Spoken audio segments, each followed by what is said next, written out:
Hello friends, आज हम आपके लिए लीगल अवेयरनेस वीडियो लेकर आए हैं जिसमें आज हम क्रिमिनल कोर्ट में यूज़ होने वाले इंग्लिश वर्ड्स और उनके अर्थ बताएंगे। सबसे पहले जानते हैं क्रिमिनल केस किसे कहते हैं।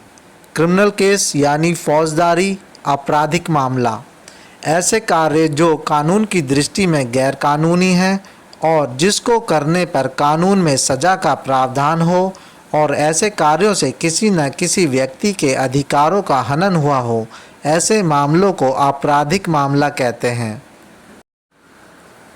जूरिसडिक्शन, अधिकार क्षेत्र। कोर्ट में केस दायर करने से पहले उसका अधिकार क्षेत्र का जानना बहुत ज़रूरी होता है।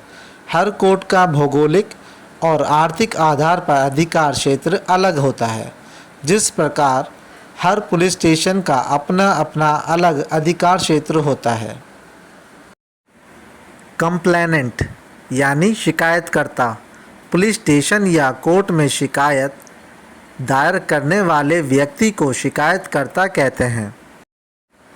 विक्टिम यानी पीड़ित, जब किसी व्यक्ति पर किसी के ज़रिए जुल्म होता है या किसी अपराध का शिकार होता है तो उस व्यक्ति को पीड़ित यानी विक्टिम कहते हैं। एक्यूज्ड यानी आरोपी, किसी अपराध के बाद जिन लोगों के खिलाफ मुकदमा चलाया जाता है या जिन लोगों पर किसी अपराध को करने का आरोप लगाया जाता है और जब तक वे लोग कोर्ट से दोषी या दोष मुक्त नहीं ठहराए जाते तब तक वे आरोपी कहलाते हैं।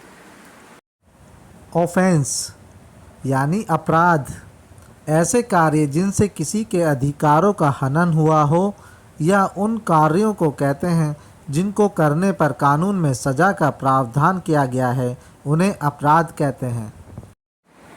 ट्रायल यानी सुनवाई, जब किसी अपराध के बाद किसी व्यक्ति के विरुद्ध उस अपराध के लिए सज़ा दिलाने के लिए मुकदमा चलाया जाता है तो उसे ट्रायल या सुनवाई कहते हैं।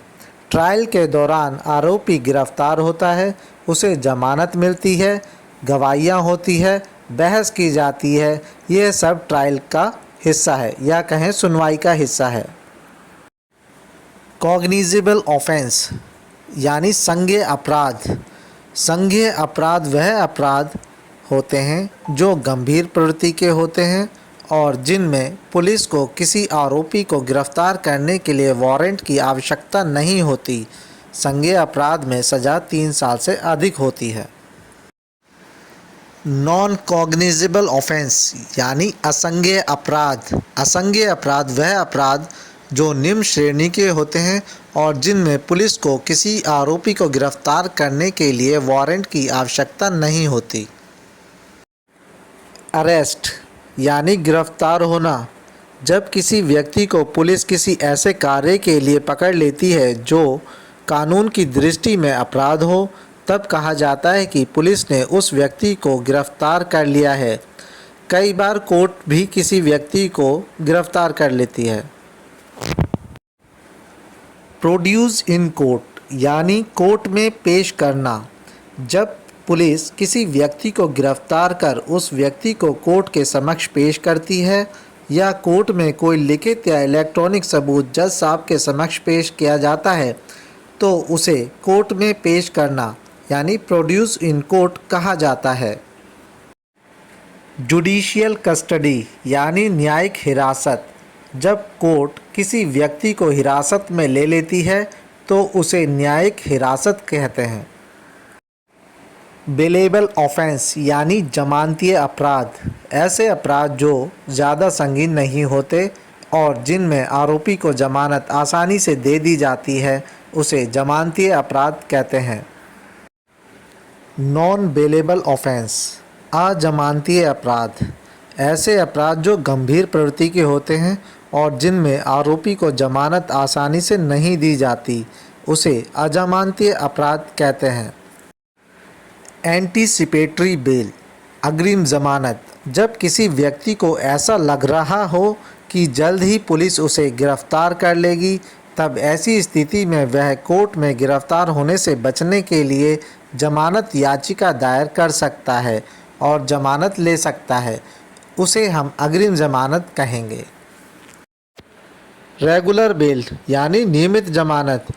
जब किसी व्यक्ति को केस के दौरान जमानत मिल जाए, तब चाहे केस आगे कितने भी साल चले, उस व्यक्ति को जेल में नहीं रखा जाता और वह जेल से बाहर रहकर अपने केस की सुनवाई केस के अंत तक कर सकता है। उस जमानत को नियमित जमानत कहते हैं, परंतु उस व्यक्ति को हर तारीख पर कोर्ट में ज़रूर पेश होना पड़ता है। नहीं होने पर व्यक्ति की नियमित जमानत रद्द भी हो सकती है। ग्रांट बेल यानी जमानत देना। जब किसी व्यक्ति को सुनवाई के दौरान जमानत दे दी जाती है, जिसमें वह व्यक्ति जेल से बाहर रहकर अपने केस की सुनवाई कर सकता है, तब हम कहते हैं उस व्यक्ति को कोर्ट से जमानत प्राप्त हो गई है। श्योरिटी यानी जमानती। जब कोई व्यक्ति कोर्ट में किसी आरोपी की जिम्मेदारी लेता है कि आरोपी कोर्ट की सुनवाई से भागेगा नहीं और कोर्ट की हर तारीख पर कोर्ट में पेश होगा, इस तरह की जिम्मेदारी लेने वाला व्यक्ति जमानती कहलाता है। बेल बॉन्ड यानी जमानत की राशि। जब किसी व्यक्ति को कोर्ट से जमानत प्राप्त होती है, तब कोर्ट सुरक्षा की दृष्टि से आरोपी से निश्चित एक धनराशि का वचन लेती है, उसे बेल बॉन्ड कहा जाता है।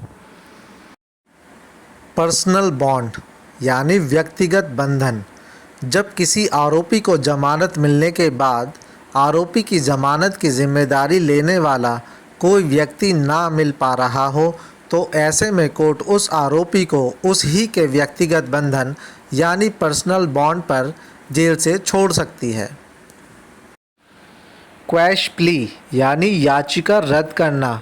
जब कोर्ट किसी याचिका को आगे चलाने योग्य ना समझ रही हो, तब कोर्ट उस याचिका को रद्द कर देती है। कन्विक्ट यानी दोषी पाया जाना। जब कोर्ट किसी आरोपी को सुनवाई के बाद किसी अपराध का दोषी पाती है, तो वह उसे कन्विक्ट करती है, यानी वह दोषी पाया जाता है। एक्विटल यानी दोष मुक्त होना। सुनवाई के बाद कोर्ट को यह पता चलता है कि आरोपी पर जो आरोप हैं उसने वह अपराध नहीं किया है, तब कोर्ट उस आरोपी को सभी आरोपों से बरी कर देती है और वह दोष मुक्त हो जाता है, तो उसे एक्विटल करना कहते हैं। उम्मीद करते हैं आपको हमारा ये वीडियो पसंद आया होगा।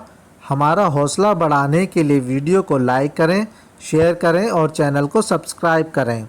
दोस्तों, अगर आगे भी हमारे ऐसे लीगल अवेयरनेस वीडियो देखना चाहते हैं तो हमारे चैनल को सब्सक्राइब करने के साथ में बेल आइकॉन को भी प्रेस करें, जिससे आगे आने वाले हमारे वीडियोस की जानकारी आपको मिल सके।